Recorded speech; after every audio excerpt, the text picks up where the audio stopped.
A while back, I started to learn Substance Painter. And one of the things that I kind of ran into was I had to piece together a lot of tutorials to kind of figure out what it is I needed to do and how I needed to actually work with my models in Substance Painter, how I had to get them in, set them up. And a lot of it didn't make sense to me. So, being that that was my first time, my first experience, I felt it was kind of necessary to build a jumping into Substance Painter first time video. So hopefully this will be something that helps you out. Hi everyone, my name's Matt, Cryptic if you prefer. I'm a 3D artist on YouTube and Instagram and every other social media website that there is at this point. And today we're going to be going through Substance Painter from a beginner's perspective. So you've never touched the software, you are opening it up for the first time, and you have no idea what you're doing. That's what we're doing today. So go ahead and grab your model, get ready, and let's get started. All right, so we've opened up Substance Painter for the first time, and what do we do? So when you get to this point in your process, you want to make sure that you've already set up your UVs. If you haven't set up your UVs, I have plenty of videos available on UV mapping. Your UV map is going to be really important in this portion. There are automated ways of doing UV maps, but we are going to go through a model that was set up manually because it is the better way of doing it. How do we get started? Well, so the first thing we're going to do is we're going to go to File and New. When you open New, you get your new project window. So here you're going to set up a couple of things. You're going to choose your template. Most of the time, I find myself working with PBR metallic roughness, but there are a host of other settings in here that you can use, depending on what kind of asset you're working on. For this example, we're going to stick with the PBR metallic roughness. Document resolution. This is going to be the resolution of your textures, basically. It's generally a good idea to start out in 2K as long as your machine can handle it. You can go up to 4K if you want to. For this example, I'm going to do 4K just because it works on my machine. But you can do 2K, whatever. So from here, there's a couple of things that we got to do. First, we got to select our file. So we're going to hit select, and then from here, I'm going to go ahead and load up one of my old files and hit open. And all this is an FBX file. So all I'm doing is exporting an FBX file from Maya to Substance Painter. Depending on what tool you did your UVs in, you'll want to go through that whole process. But this is kind of assuming that you know how to get your model out of the application and into that. So couple of different things here. Is your project using UDIMs? Do you know what UDIMs are? So UDIMs, if you don't know what they are multiple tiles of UVs. For this example, we're not using UDIMs. But if you do have a project that has UDIMs, you're going to want to use this use UV tile workflow. This is going to set Substance up to use your UDIM tiles. Other than that, I generally leave all of this stuff the same. This is just kind of how I work with this. So we'll go ahead and hit OK. That's going to load in our asset. And you can see we have our model. You know, you can rotate around it. The only thing that I'm doing is I'm holding Alt.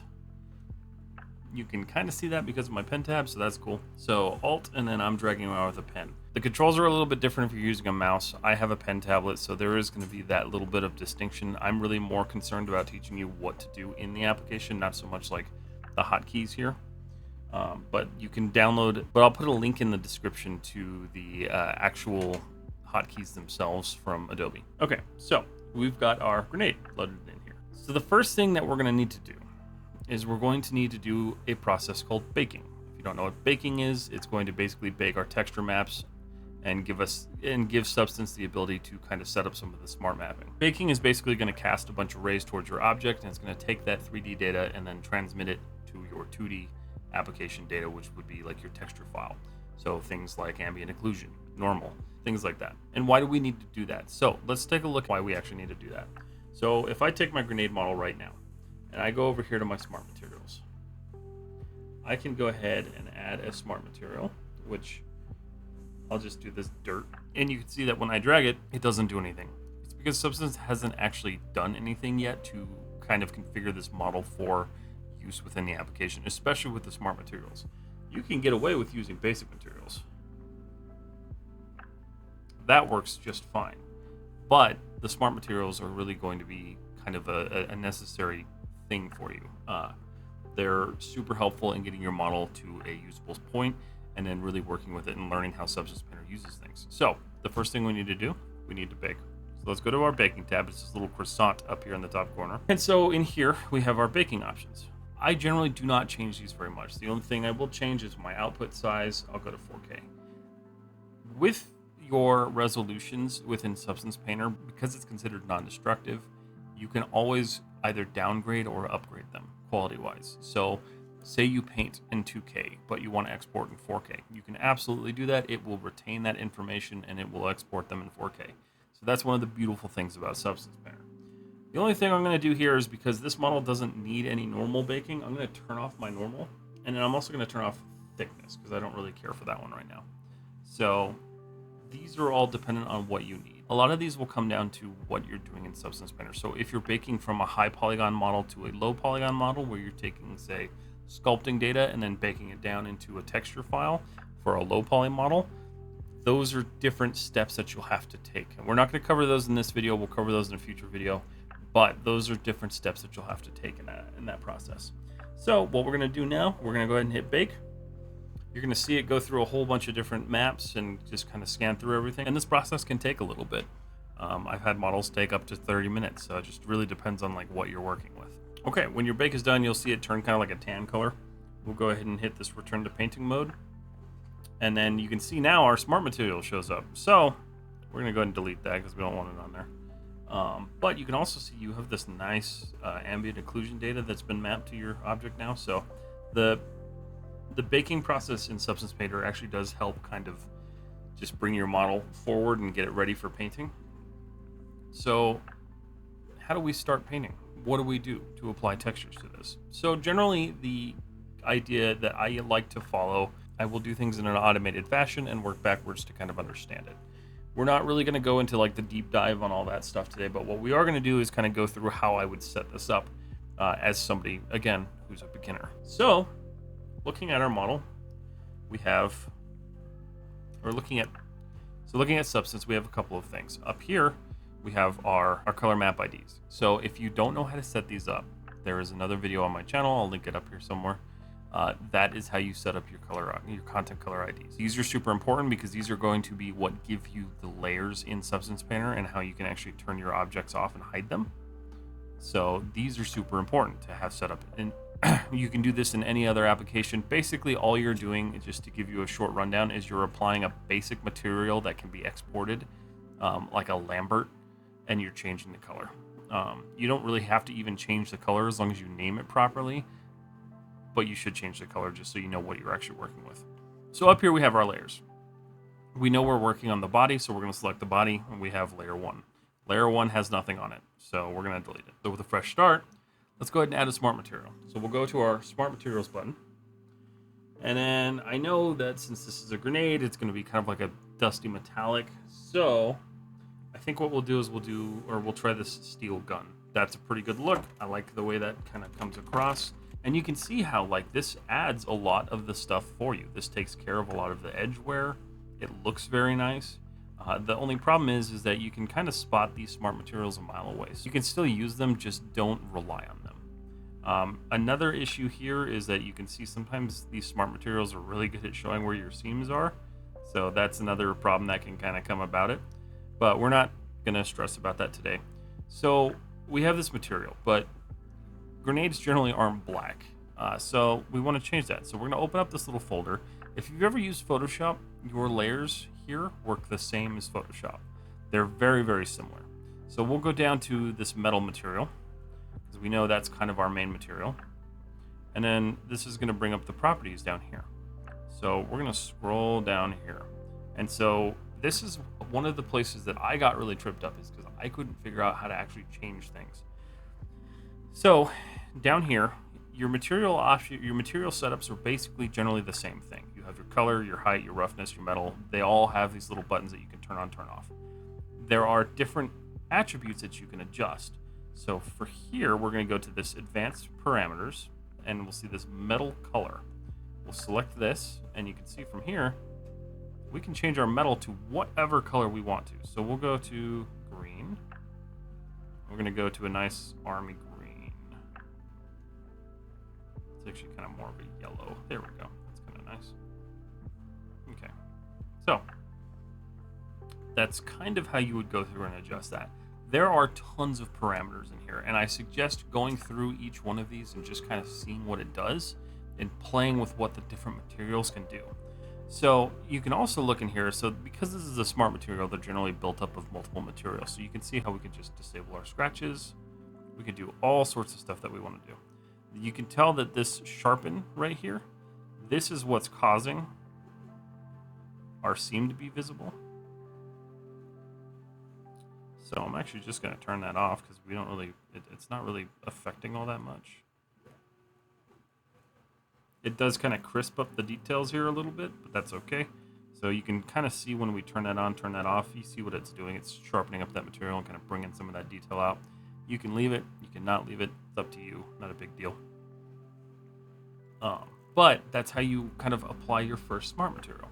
So what if you want to just start without doing smart materials? How do you go about doing that? So what we'll do, we'll delete this. We'll just start fresh. So we have our grenade body. Where do you add color? Where do you paint? So if you go up here to your paintbrushes, you can see we have this big list of paintbrushes. So there's a couple of ways you can do this and a couple of ways that I like to do this. First thing is we need to set up a layer. So we have to have our own layer. You can do this one of two ways. You can set up a paintbrush layer, and then from here we can pull this menu up, and you can see you have a bunch of different settings. We're also going to open up our brush menu over here, and then we'll just choose, let's just do like a regular soft brush. And then down here is where we're going to scroll to that material area. I told you in the beginning, this is kind of how Substance handles your materials, and you can turn these on, turn them off as you need them. We know for this map, we probably only need color, but we'll kind of use an example to show what happens as you adjust some of these settings. So we're going to change this to that kind of military green that we were looking for. We're going to just paint. So we can paint through here, and we can just paint this large portion right here.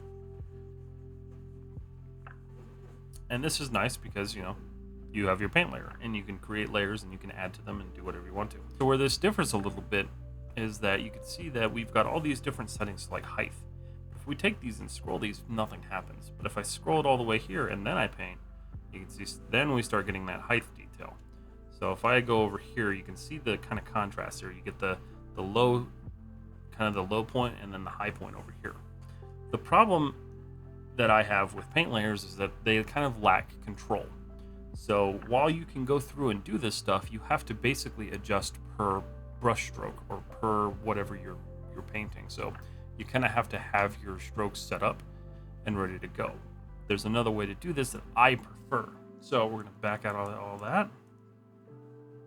We're going to delete that layer, and then we're going to add what's called a fill layer. With this fill layer, we have complete control over everything. So you'll notice what we could do here is we'll change our color. And you can see the fill layer already just kind of assigns the color to the material itself. There's a couple of things to change here, and we'll go through that. So we've got this nice fill layer. What we're going to do is we're going to add a black mask. So we're going to click on our masks up here and add black mask. You can do a black or a white mask. They just both kind of handle differently. Totally up to you on how you want to do that. And you can see we can get this grayscale. So white, we're going to be painting. Black, we're going to be removing. And you can see that this way. So painting. Now here's what's cool about fill layers. So you can see we added in that color, right? If we go back to the base material, the fill layer, scroll down, and we take our height and we crank it or we pull it in, you can see that adjusts whatever stroke we applied. So this is like a base material. This is going to control everything. We can change the roughness of our material. We can also change the metallicness. All of these things can be adjusted here. This is why I like using fill layers, because they give you a little bit more control when it comes to painting. And then as you paint, and go back to our mask and paint, you can see that we paint that same material everywhere, and you don't have to change it per stroke. The other thing we can do, just to showcase the grayscale functionality, is if you hit the X button, you can see that switches to black, and that erases. So X switches back to white, X switches back to black. That just kind of allows you to quickly swap between material swatches. So say we want this to be our base material, right? We're just going to go ahead and right click, remove mask. We want that to cover the grenade. So we're going to go ahead and look at this. I'm going to take the height and just kind of zero it out. And let's just configure this for kind of the material that we're looking for. Cool. All right. So how do you get detail? How do you add detail to this? You can do a lot of the setup in your material itself, or you can build layers on layers on layers. So one thing that we can do is we can use this as a paint layer. Then we can add another fill layer. In this fill layer, what we're going to do is we're going to go turn off color, turn off metal, turn off roughness, and we're just going to keep our height layer. So we'll select our height, and then for this example, we'll just use one of these noise maps. And you can see that'll apply. Now we have this really kind of bumpy and almost gross looking surface. But from here, we have this nice layer sitting above our color that allows us to add some height to it. You can do the same thing within the map, and I'm going to show you how to do that too. So this kind of gives you an idea on how to add your layers and kind of build your materials on top of each other. But what if you want to build it inside the material itself? So we'll go down here, we'll go to our height, we're going to choose that same 3D purlin. I think I chose a different one, but that's okay. This is actually a nicer one. And so we could look at this. We have all these nice ridges and bumps, but it's a little bit too much for this material. So we'll come in here and change the position. You can see how this kind of removes detail. It removes the actual like amount of distortion, like material wise. And so we want a little bit like that, a little bit of speckling, because if you ever look at grenades, they're kind of like pressed metal that just like was crappily put together. And then from here we can change a bunch of different options. We can change our scale, we can change all sorts of stuff.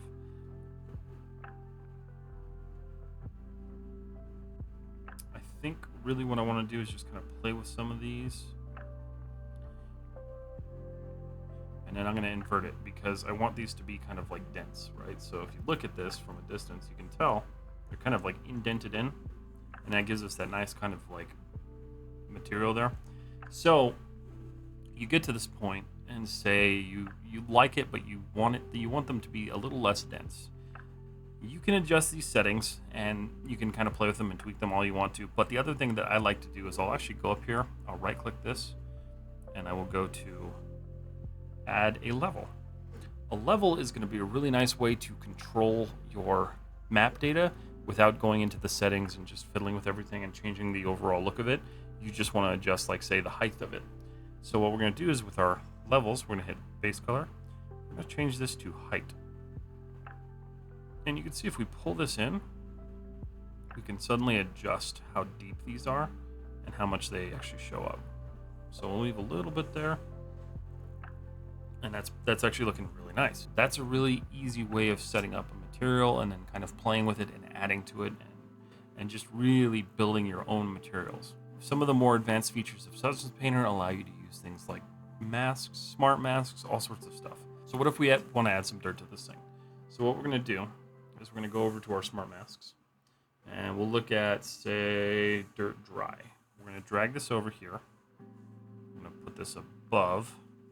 So there we get this nice material that kind of sits over it, and we can actually go through and adjust a lot of this. So we'll go to our attributes. And so we're going to click on this material here, our base color. I'm going to change it to that nice dirt that we were looking for. Can I go? There we go. Kind of like that. We're going to go ahead and change the roughness because we don't really want a lot of roughness with this. And then we can add height if we want to. I don't generally, but we'll just add a little bit just to show that it's like dusty. All right, just a little bit. And then we'll go back to this mask. So this mask editor is where we're going to play with a lot of these settings. This is how we're going to actually just kind of like pull this in. So we can take a lot of this material.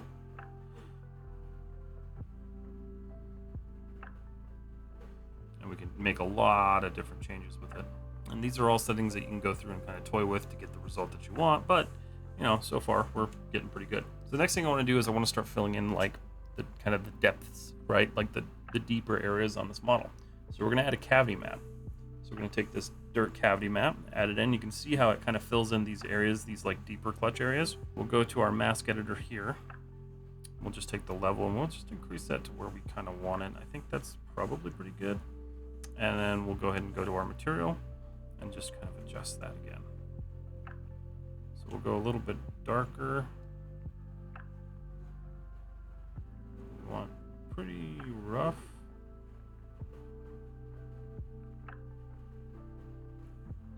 We'll go back to our mask.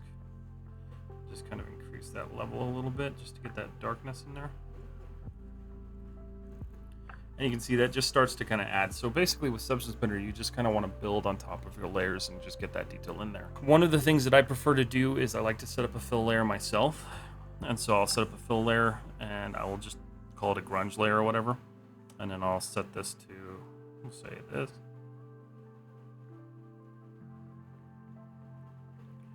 Turn our roughness all the way up. And then we will add a black mask.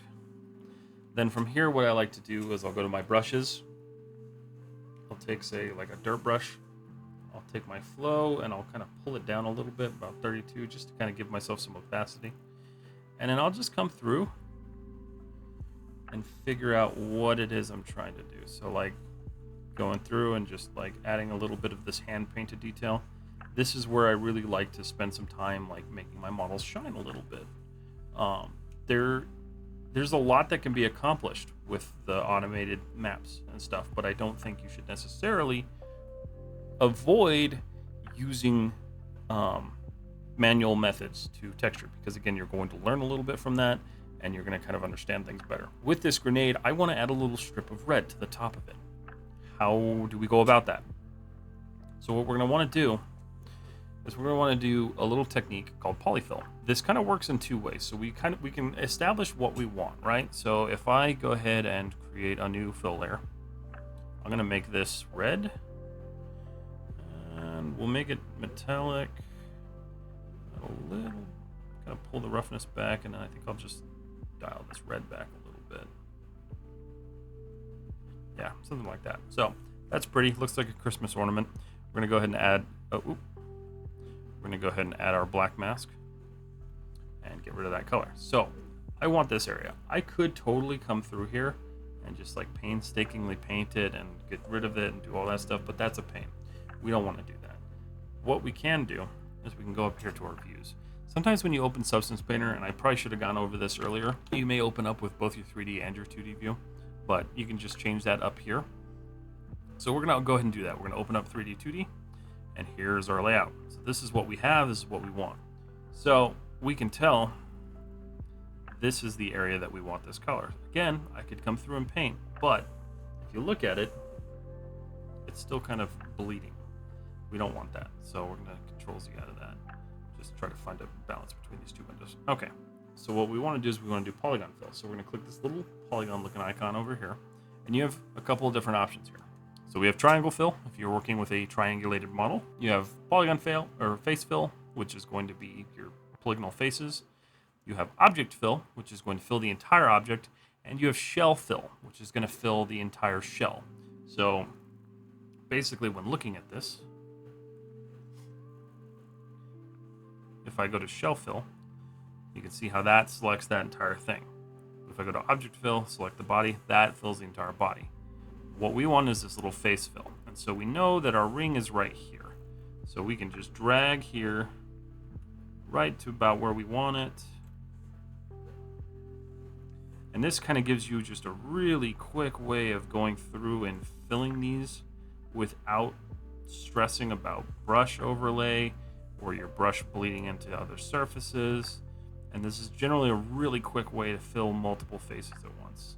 And you can see the result that we get is pretty great. So we'll go ahead and just finish selecting all of this.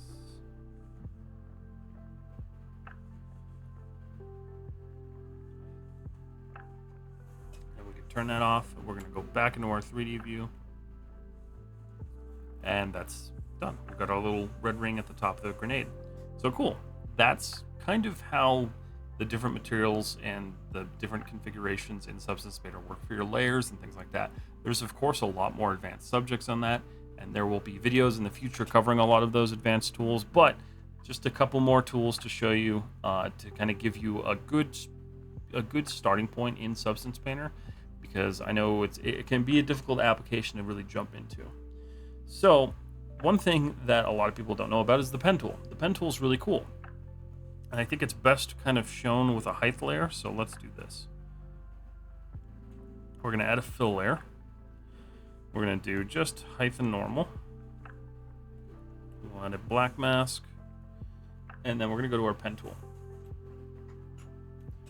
So with the pen tool selected, I'm going to go ahead and go over to my alphas. My alphas is where I can select whatever I want. So with our alphas opened, we're gonna go ahead and just add some detail to this. So what we're gonna do is we're gonna click down here at the center of this little nugget thing. And we're gonna click here, we're gonna click here, click there, and click there. So we've got those, we've got this nice curvature. And then we're gonna go ahead and select one of these. So we'll go with, let's just do this bell. And you may notice nothing's happening. It's because we didn't actually adjust our height.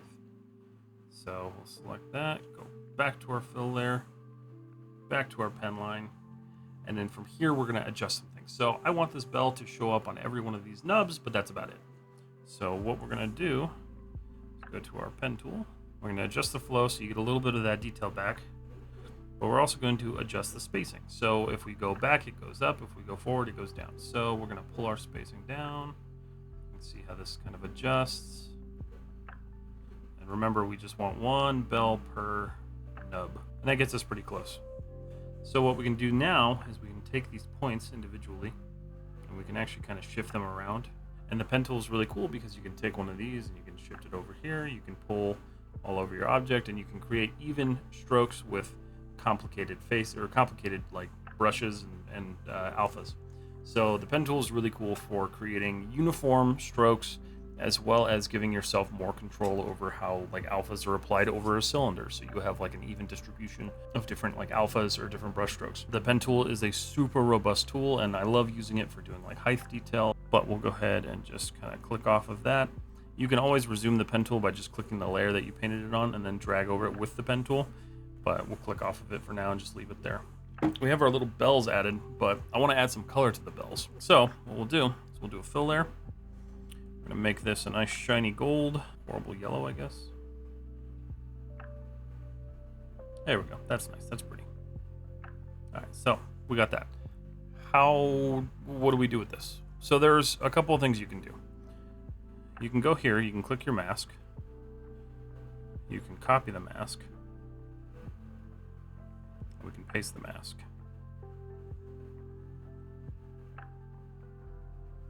And that gives us that nice kind of material control there. So you can tell that kind of works. That's a nice way of doing it. The other way you could do it, which is a little bit more of a convoluted way, is we can use what's called an anchor point. So we're going to create a black mask.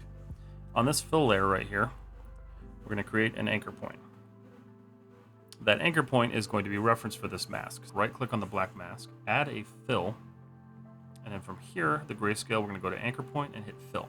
That also gets us the same result. Just a little bit more of a convoluted way to get to that same result, but there are use cases for that as well as use cases for just copying the mask entirely.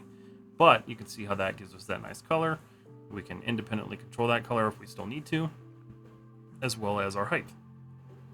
So a little bit more in depth into like the pen tool, using some of the different fill materials, using some of the different masking materials, as well as using anchor points. Anchor points are super versatile for transferring data across either different layers or different objects entirely, whatever you need to do with them. They're really cool for doing all of that. So there's a lot more tools in Substance Painter that you can use. There's stuff for like symmetry. So what we can do is we can go down to our my grunge layer here. In here you can set up your symmetry and you can see that this draws a line through the model, and then we can go to our paintbrush. See how we can just kind of draw and set up your different lines of symmetry. You can also go in here and change your manipulator so you can drag it through. All of your symmetry settings are right here. This kind of lets you set that up however you need to. If you're working with a symmetrical model, this is super useful. But that's a really good overview of kind of how you can get your models into Substance Painter, get them textured, but how do we get them out? So the next thing we want to do is we want to export our textures. So we're going to go to File, Export Textures. You're going to get your export window. That's going to pop up. So we know, let's just do the body because that's the only thing we textured, so we're not going to worry about anything else. So we're going to select our body. And then in here you have your output templates, and you can adjust this depending on what you need. So we'll hit the little pen tool, and then I will scroll down to, I'm going to go ahead and change it to Arnold. The only thing that I would say with this is be careful because there are some maps that need to be a different material type. So what you could do if you need to change it, you can go to your output templates. We'll go to our Arnold AI standard, And then in here, you can change to whatever you need to. I know normally for my height map, I need to change this to an EXR just because I need more data out of it.